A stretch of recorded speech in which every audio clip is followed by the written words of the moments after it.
My name is Joe Barr and I'm a world endurance cyclist. Race Across America is a non-stop event, a cycle event that starts in Oceanside in California, and it makes its way across 12 states of the United States to finish in Annapolis in Maryland, and it's 3,100 miles long. Nothing in a regular life prepares you to do solo RAAM. And we'll see over the next couple of days where Joe's mind and the mind of the other soloists go. We're talking about, an hour a day of sleep and 22 to 23 hours of pedaling. And that's not something any of us are familiar with.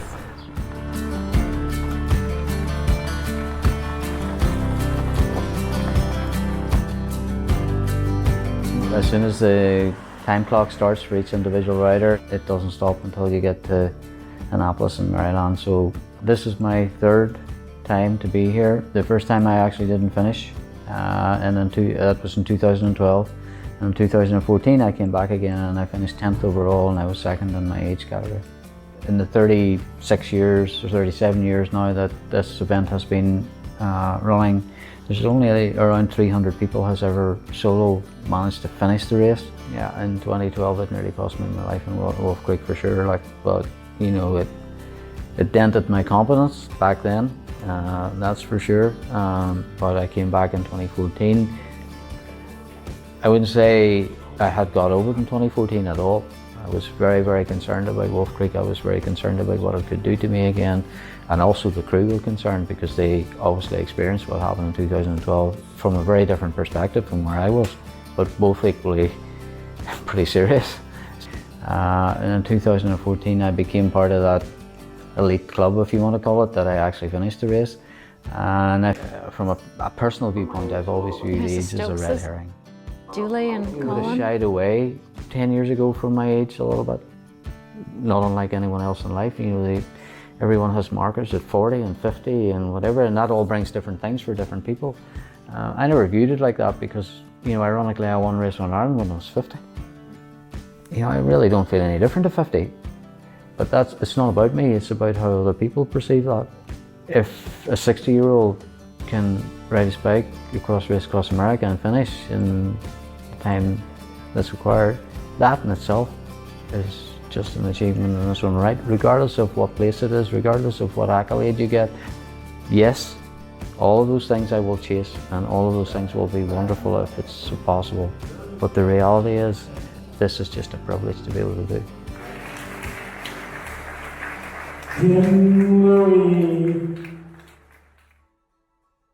I think I'm getting more like Mark Boland every day. Yeah, brothers from another mother. Well folks, it is crunch time. The Race Across America 2019 is about to start today. 60-year-old Joe Barr from Ireland is about to start off on a 3,000-mile non-stop Race Across America. Next up from Maryland, Joe Barr.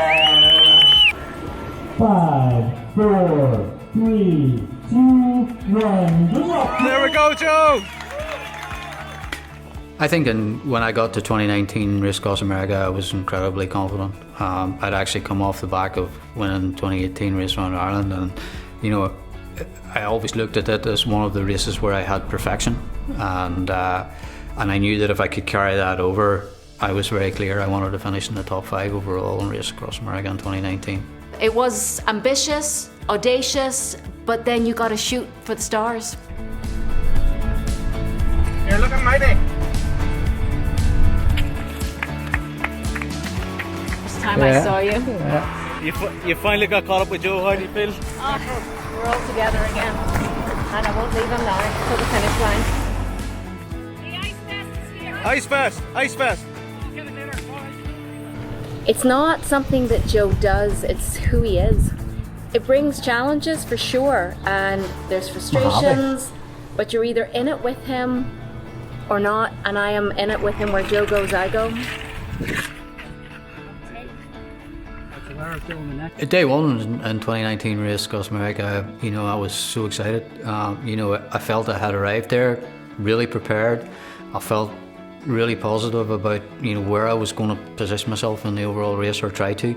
I set off out the road, and normally in the first few miles you have a really good feel for how you feel, and I felt really good. Day one, the first time I saw Joe on the road, I thought, this is trouble. Well, today has started like a race that is 500 miles long in terms of its ferocity and speed, and the fact is it's 3,000 miles long. So I knew it was going to start fast, I knew it was going to be ferocious, but oh my goodness, it's exceeded what I thought it would be. I think everything was going really, really well until we came close to the descent of the glass elevator. I was with Marco and Christoph on the road at that stage. They were literally meters around me. However, on the descent down behind Christoph, I felt the warning signs of a cramp, which was very unusual for me that early. It's like 6 hours into the race, not even. And I was a little bit surprised and taken back by it. But when I got down into the base, onto the desert, where I had to really lean on the power again, there was definitely the signs of cramp arriving. And I think those cramps appearing were a real shot across Joe's bow that you can't ignore, that this speed was unsustainable for now. And for now we had to hydrate, work with core temperature, get the fuel gauge back up again. But in that kind of terrain, in that kind of severe race, that was a difficult thing to do. This heat was unexpected. The biggest challenge for me has been keeping enough fluids cold. Within half a day we've been using ice vests and neck cooling devices, and it's been a lot of work.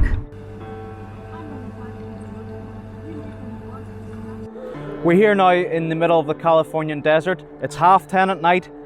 Joe Barr has been going now for about 10.5 hours, 180 miles, and he's now in the approach to TS3. Go Joe!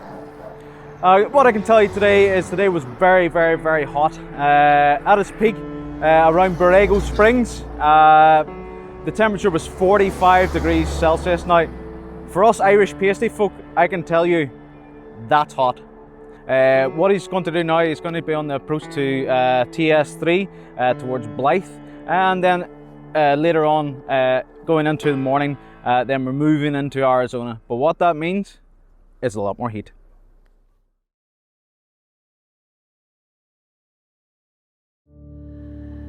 $396 miles, 24 hours. How's that been? It's been like he's done it in a furnace, an inferno. It's been, I think, one of the most challenging 24 hours on the bike. The heat coming off the road is unimaginable and indescribable. Joe, it's weighing up to Yarnell. This is steep. It's really hot. You know, he's complaining about the soles of his feet just being absolutely on fire, and that gets incredibly painful. So we have stopped and done very quick, efficient ice baths on his feet. We are making it up roadside to keep him cold and as comfortable as possible, and he's pushed on as Joe pushes on. I don't know how he does it, and I know him really well. Gillian, what's next then? You're just going to keep managing the heat? That's all we can do. I mean, there is no other strategy. You got to get through this heat. Do you remember how long your feet were painful? Yeah. That's an ice water bottle in your bag. Left turn, Joe, left! A bit of last minute navigation there.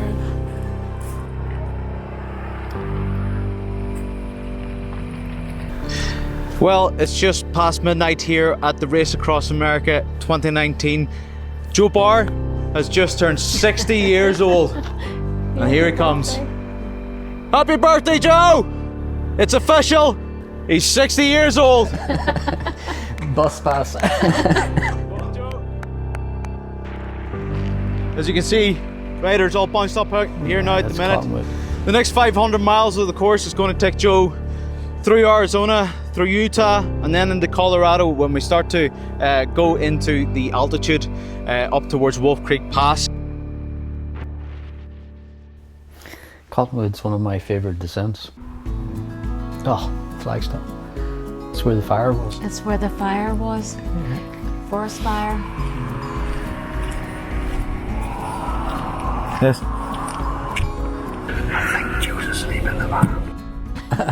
Joe and Jill were asleep in the van. Subtle as ever, and it. Yeah, it's in the Flagstaff. And Joe. I think really on the section coming through Prescott through Flagstaff, you know, my head actually started to settle with the race across America that I wanted wasn't going to be a reality, and that mindset gathered momentum as I actually got to Wolf Creek, because when I got to Wolf Creek I was incredibly slow up through it. I mean, it should be one of the sections where I'm at my best. We're here at checkpoint 9. We've about 670 miles done. We're just stopped off here now for a rest stop, get change of clothes, and it's fairly hot here now. The temperatures is around 40 degrees Celsius, so it's heating up. So it's the time of day where we have to take the break, so it'll be cooler when Joe gets back on the road again.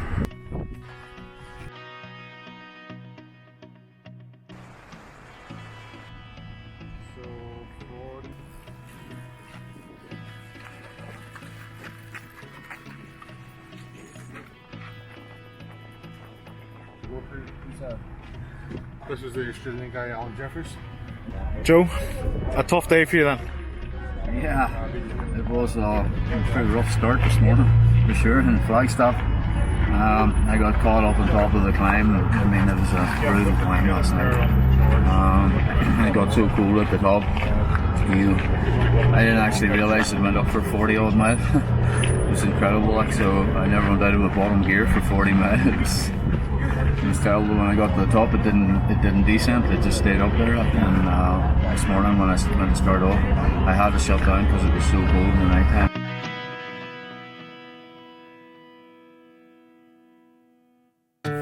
Four o'clock in the afternoon, 90 degrees. Yeah. Joe's doing quite a bit of climbing, so we just want to keep his body temperature on track. So ice vest, been in the ice bucket, the cool box all night. Get it on him, just control his temperature.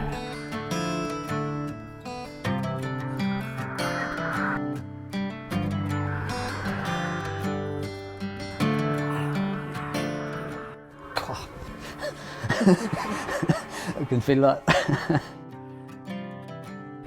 Okay, Joe, you know this hill. You don't have to kill it, you just have to keep rolling. You're like way ahead of where you need to be beating yourself up to be. You're about 90 miles in front of second in category. Now, I have followed Joe for thousands and thousands of miles, and I've seen him in races and in training, and he didn't look himself on the bike. His pedal stroke was off, his head was down, he looked dejected, and that is not how Joe races. So I knew at that point that he was recalibrating internally. It's a very difficult thing as a team member and a partner to know how to support him, particularly when he's facing up to Wolf Creek Pass, which is one of the biggest obstacles in RAAM. So at that point, the team stayed close to him. He pedaled up Wolf Creek Pass magnificently, slowly, but given the environment, he managed himself very well. Wolf Creek.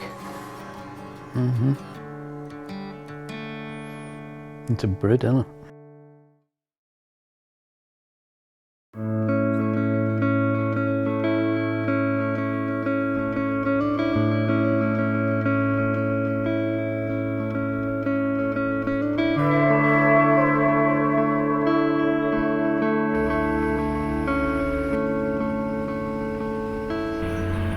How was your toast and butter, wee man?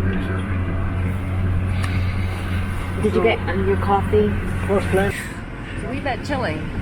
It's an awful lot of temperature adaptation and change in a couple of days, from like searing inferno temperatures to this. We're still high up. Oh, that's the plateau. Yeah. Lavetta.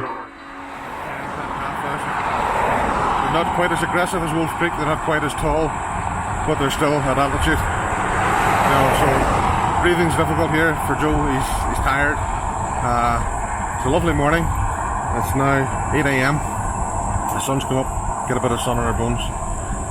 But it's still tough going. There's a bit of a headwind here now too. And the lack of oxygen makes it a bit difficult for him. But he's going good, it's going fine. He's had a bit of sleep last night, he's had some hot food, so get him on his way.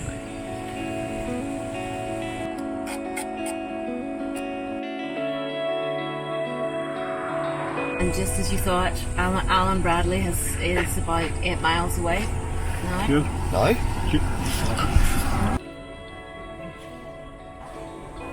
That got you up.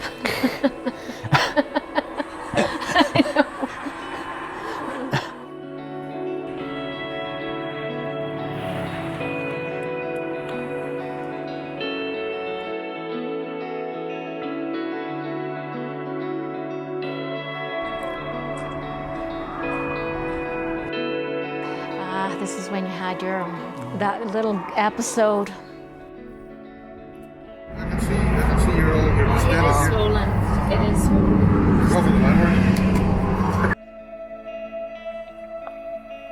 We'll do that a bit differently, nutrition-wise, next time. That's Lavetta. Yeah. That's it. Nice work. Well done, Joe.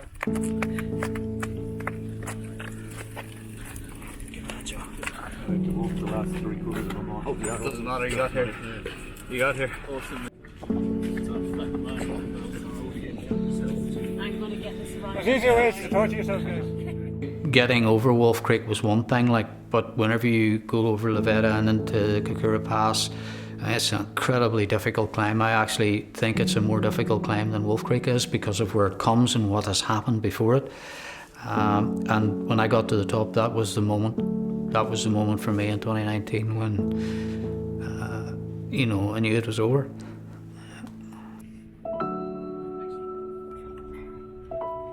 Well, given the context of... It's the start of the end, though. This was the bad decision because of extreme conditions and his body's not doing well. Trinidad, isn't it? Going from extreme heat to altitude to cold. We're going to take a significant stop, but not a super...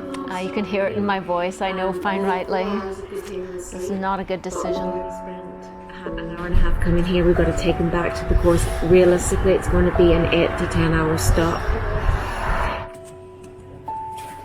The correct decision was to keep pushing down the hill and keep going and get down off the altitude and just keep going.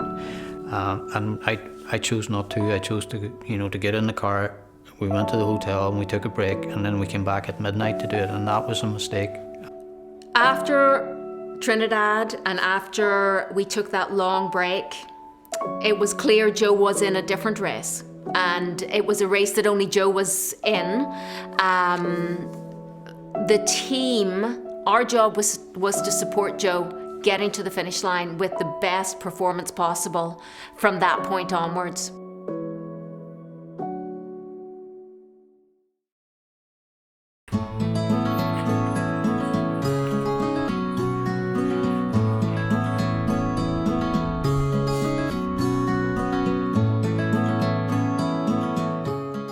One of the things that was most important for me was to not allow myself to DNF because I didn't want to experience that myself, but I also didn't want to lose the respect and the confidence of the team. So it was very important that I got myself back to this new starting point, and I also know enough from my own experience to know that what it looks like right now may not look like that in 15 miles time or in 30 miles time or in 40 miles time or whatever. So rather than think about what it was going to look like when I got to Kansas, I started to just think about what it looked like right now.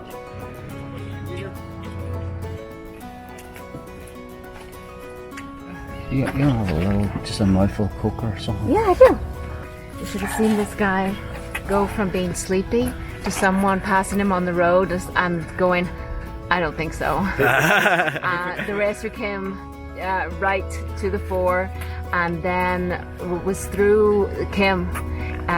We thought time trial, and as soon as the gear of the time trial came on, it was game on, and it's been a really good 2 segments of time station. That was a big effort. There were moments where Joe's performance was brilliant. There were sections and segments where for 100 miles he was flying, and I remember having, hoping that, maybe his form has come good again, maybe there's been enough recovery from the early part of the race that we can really start to race again and pull some time and distance back. And when he was on, it was like a switch went on, but when it was off, the switch went off again. And that must have been terribly disconcerting and distressing for Joe, because it was on, it was off, it was on, it was off. So I had to ride this roller coaster where my body seemed to come back and then disappeared again, and then seemed to come back and then disappeared again. 442. Somebody put my number on the Kansas sign. Ring it so we can hear you. Hey. Hi. Joe. How are you? Good. It's Mom, Dad. Yes. Aunt, Uncle. Hi, John. How are you, John? Good to meet you. Mom, Donna. Ah, Mom. How are you? Mom, Donna. Your sisters, anyhow. Just volunteers. No, that's okay. Hello. Good to see you guys. Thank you for coming out. We appreciate it. This? Yeah, it's a bit big, but you'll grow into it. Thank you. It'll take a few years. You want some? Can I pick 2? Great, the famous grain silos.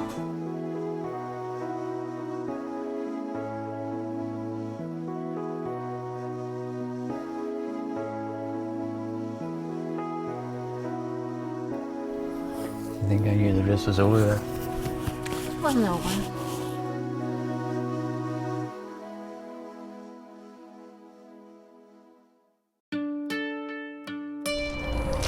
We are just over the halfway point of RAAM.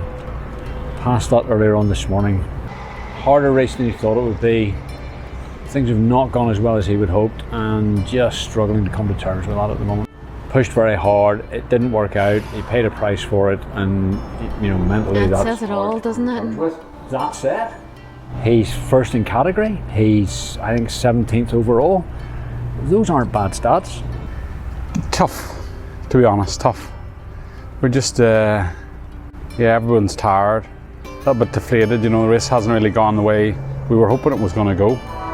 But, it's for the team to try and rebuild Joe, put him back on the straight and narrow. So, 1 minute he says he hasn't got the power in his legs, next minute he's okay or he's doing something. So, it's been a bit tough, so, it's hard as the crew to see, you see him looking a bit deflated on the bike. He knows he's still racing, but it's maybe not the race he wants to be in,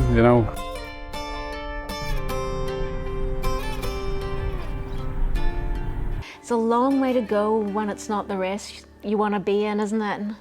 It's a long way to stay in the race that you don't want to be in. Yeah. But yet you never know whenever you find an opening to get in there. You just don't. The whole point is it's never over until it's over, so you gotta keep going.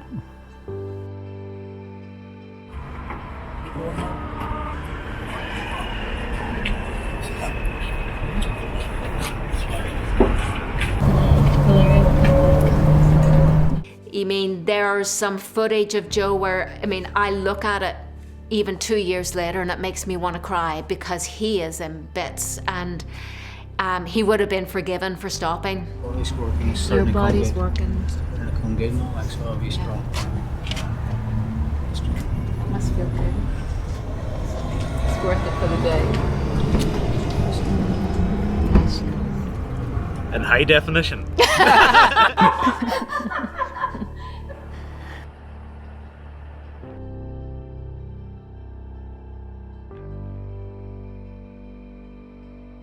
We always say, you know, if you change the way you think about a thing, then the thing that you're thinking about changes. And that's effectively, on this very up and down roller coaster system, that's effectively what happened, and it kept changing, and we kept adapting and shifting and changing with it. It wasn't pretty, and it was extremely, from a physical performance point of view, it was extremely difficult. Like, I suffered a lot in that race. Fantastic bike out. Your form is so good. Your form is so good.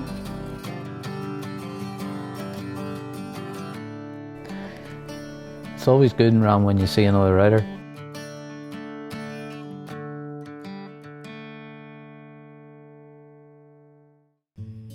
You know, whenever you get into that position in RAAM, the hours merge into each other. Like, so what you're doing is you're kind of looking for little snippets that are distractive from what you're actually in. Especially, you know, at the beginning, like through Mojave and Arizona and Kansas and whatever, it's, you know, it's deserty and it's whatever. Like, and when you come through Indiana, it starts to get really green again. It feels like home a little bit. Well, you're in St. Mary's, Indiana. It's just one of those great little places in the world where you still have to wave at everybody going by. This is it! Yeah. Do you bring the beer? First timer.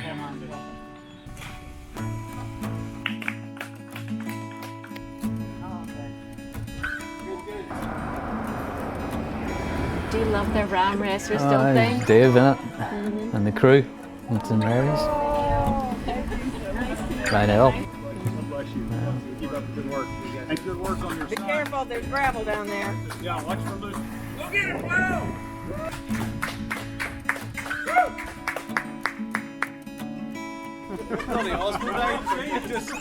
Oh, did it? Yeah, just a second.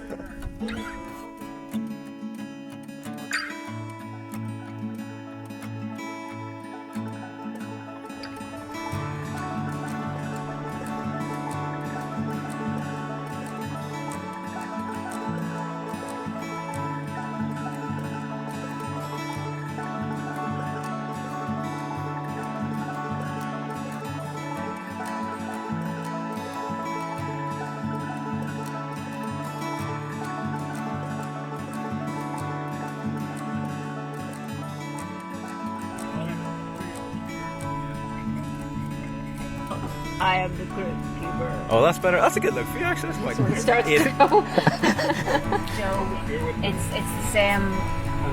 We don't like being the nags either. No one wants to be here, so it's time. I go. I remember they did last Moses at 3 o'clock in the morning. On people's faces. Have you nothing better to do with yourself?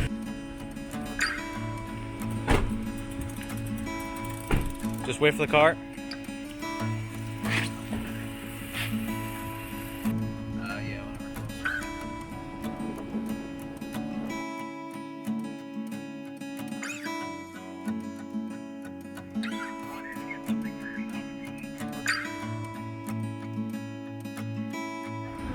You're looking very fresh. Goodness. I mean, the way you overtook the four-man team, you overtook 2 of them and you only held back the 3rd one because of pity. And you were eating a ham sandwich as you went past them. Hi guys. It's been a long night and a long morning. The night time was good. The roads really suited me out through Oxford. When we set off, we weren't 5 miles into the stage whenever the rain came down. Like, it got really cold and really heavy. It's not looking like we're going to bed. We're going to get some food and we're going to push on for an hour 22. The next big impacting piece for me was when we arrived in Grafton. It was, I think, arguably the most difficult time period that I ever had since I went into ultra racing. You know, it was, I almost folded in Grafton, I really did. I genuinely thought this is the end of Race Across America. I thought about the 8 big climbs that still had to come, or the 6 big climbs that had to come. And I didn't really know how I was going to move myself forward 1 more mile.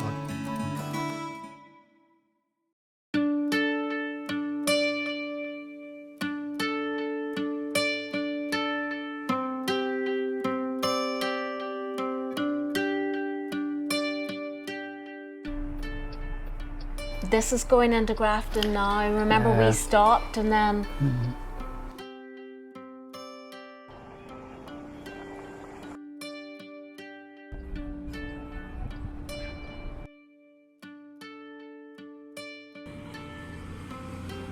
And that's steep. Yeah. Well, that's Grafton, right? Yeah. That's just after the stop. Yeah. It was stop, start, stop, start. Yeah, that's on the way into Pennsylvania. Eamon was the only one that could stay awake. Eamon Diver, and it was his first ram. He was the only one that could stay awake. And I reached over to him and I said, I can't, I'm gone, I'm so sorry. And I'll never forget it. He said, I am solid, I've got this, I've got Joe. And Joe and Eamon worked away for about 2 or 3 hours up those hills. That I know from talking with Joe was touch and go. Yeah. Didn't want to pedal, too cold.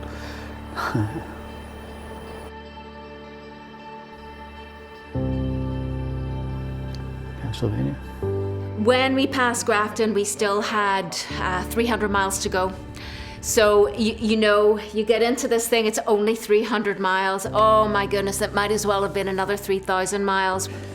You know, I'm very familiar with what the Appalachians are like. I mean, they're incredibly tough climbs.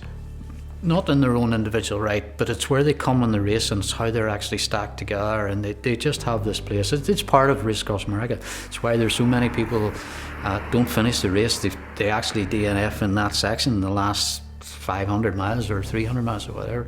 So it's not really about attacking climbs like you would normally attack them. It's really just about, you know, talking yourself over the top of each one, allowing yourself to recover on the descent of it if you can, and just managing the output versus what's left in the tank.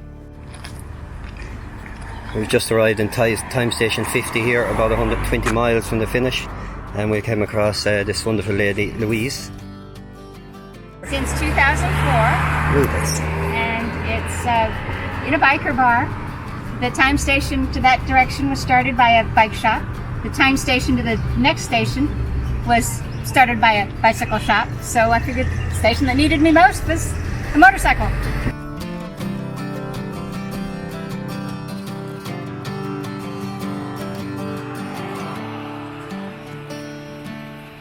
This is when you were into your buttery toasted ham sandwiches. That's all you'd eat.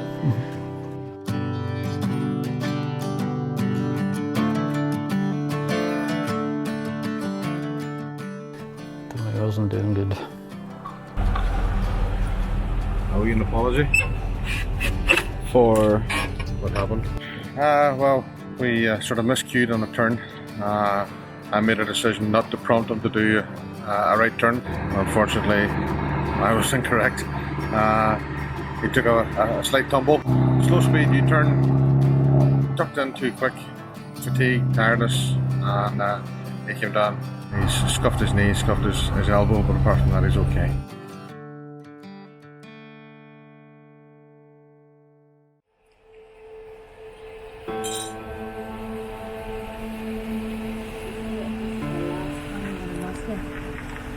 Come on. Come on. You've got that.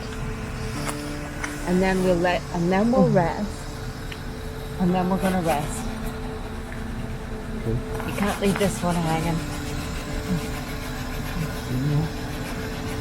I didn't know if you'd finish. It will come good. We're gonna stand here till it comes good. It was cold in certain sections, and cold and depletion. He would stop and come off, stand on the bike and ask to go to the team car to lie down, and it was getting increasingly difficult to get him going again. So a 10-minute stop, if you went longer than 10 minutes, you know, it was like he disappeared down a rabbit hole. It just felt like the finish was on this long fishing line that was just ever ending, that I just couldn't seem to get it reeled in. And I think the highlight of that was just whenever I stopped to take 5 minutes, I didn't even get off the bike as such. Like I just stood there and literally fell asleep standing up. And there was no amount of food and no amount of coffee and no amount of anything really at that point. He just had reached a point of depletion that was completely empty.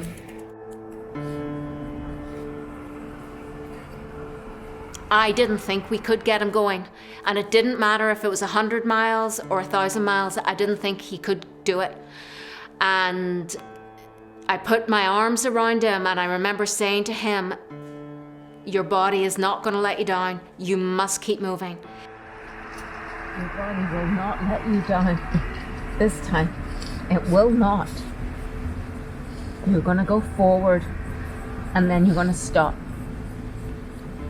Come on, Joe. It will come good. You know, they had got to the point where we were so far into it. You know, earlier there was probably doubts that we could finish it, but now we were at the place where they wanted us to finish. They wanted me to finish, like, and deep inside me, I did want to finish. I did not want to not finish. And fortunately, he rode slowly into the morning, and in the morning light, things changed too. The dark of the night is difficult whenever you're so tired. It's so true. And the dawn does herald a new day, and that was the day we finished RAAM. And that was the day I said, I'm never going back. Of course, I'm going back.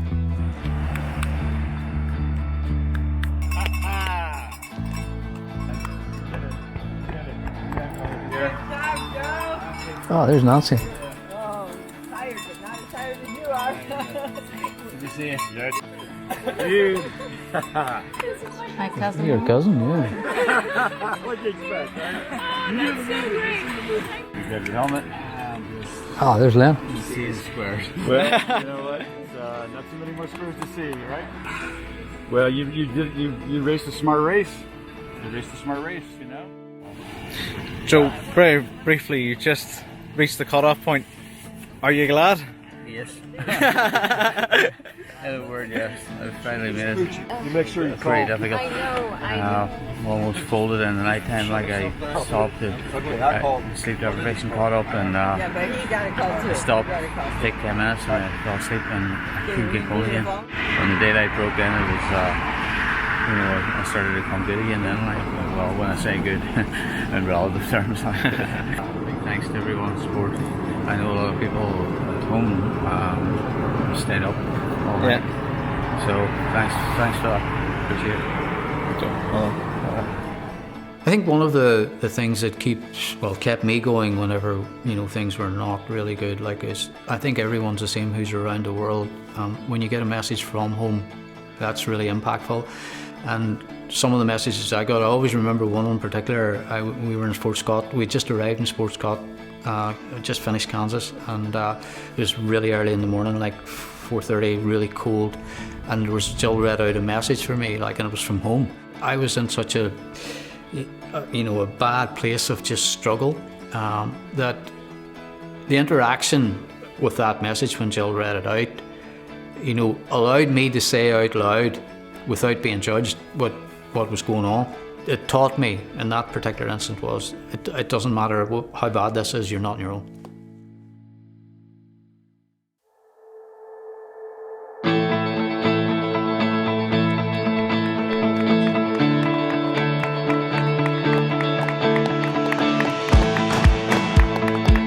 Let's go, folks. Joe Barr, winner of the 60 and 69 category.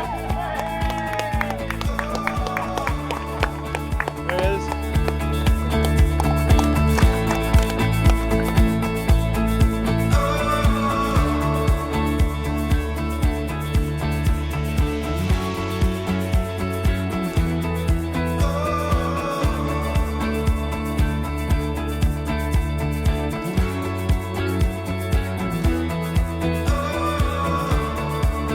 The missus.